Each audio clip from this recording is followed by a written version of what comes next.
Good morning. This morning's verse is Psalms 94:19. When doubts filled my mind, your comfort gave me renewed hope and cheer.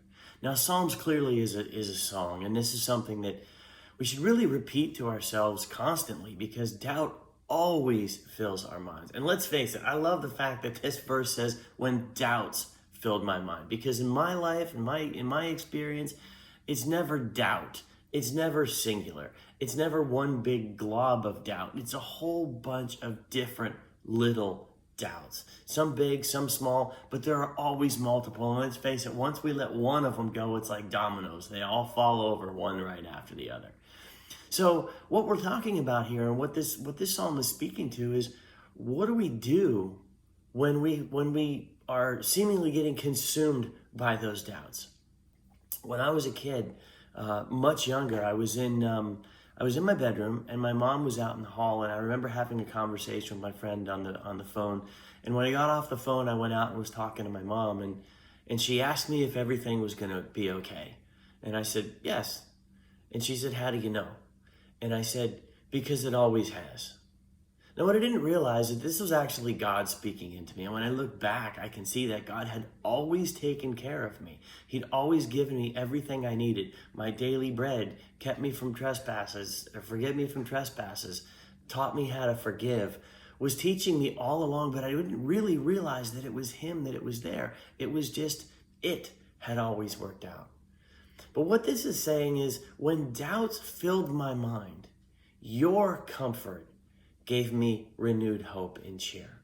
Not anything, not just anything we happen to look at. And where we find ourselves in danger is oftentimes when we go looking for comfort and looking for that renewed hope and cheer in something else. Let's face it, how many times do we see TV shows and movies all the time? Somebody's having a bad day, a police officer having a bad day, didn't make the case. Where do they wind up? They wind up sitting in a bar. There's so many things in this world that we can distract ourselves with, which will give us that fake comfort for a moment, but it doesn't give us the real comfort. It doesn't dispel our fears. It certainly doesn't give us renewed hope and cheer. It just eases the moment.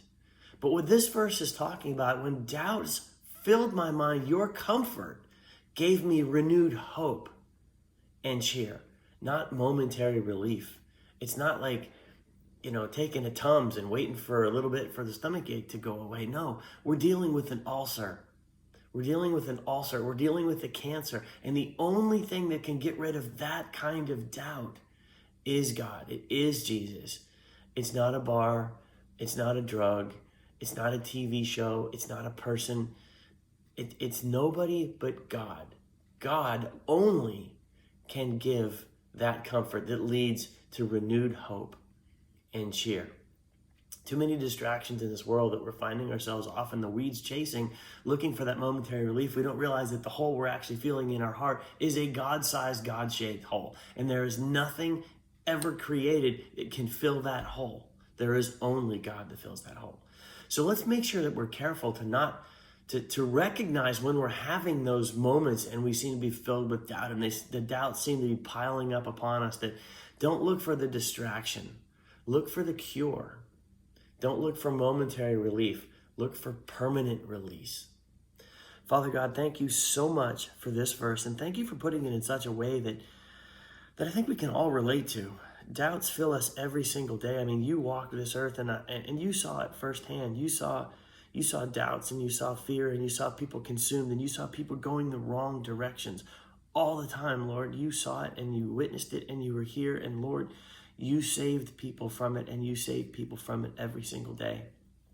Lord, I ask that you help me to overcome my fears, no matter what they are, whether it's the fear of am I doing a good job as a parent? Am I succeeding in my career? Am I going to be financially okay? Am I going to have that person that's with me for the rest of my life that I can learn to lean on, and they can lean on me? Is that fulfillment going to be there? Am I going to be on the right mission trips, following the right path? Lord, there's so many things that we can get distracted and consumed by, but if we remember the things that are truly important, and that is you, and that is loving each other in your name, Lord, if we can remember that, and if we can look to you in our moments of doubt, in our moments of fear, only you will give us the comfort that will not only give us our hope back, but cheer us up and cheer us on to continue through this journey. No matter who we confront in our world here on earth, Lord, you can get us past, around, over, through anything we possibly come up against in your will, in your name.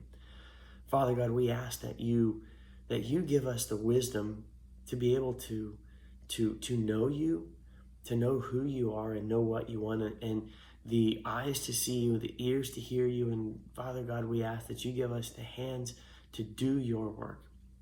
Help us cast aside those fears in your name so that we can do the things that you have planned in your will on this earth as in heaven.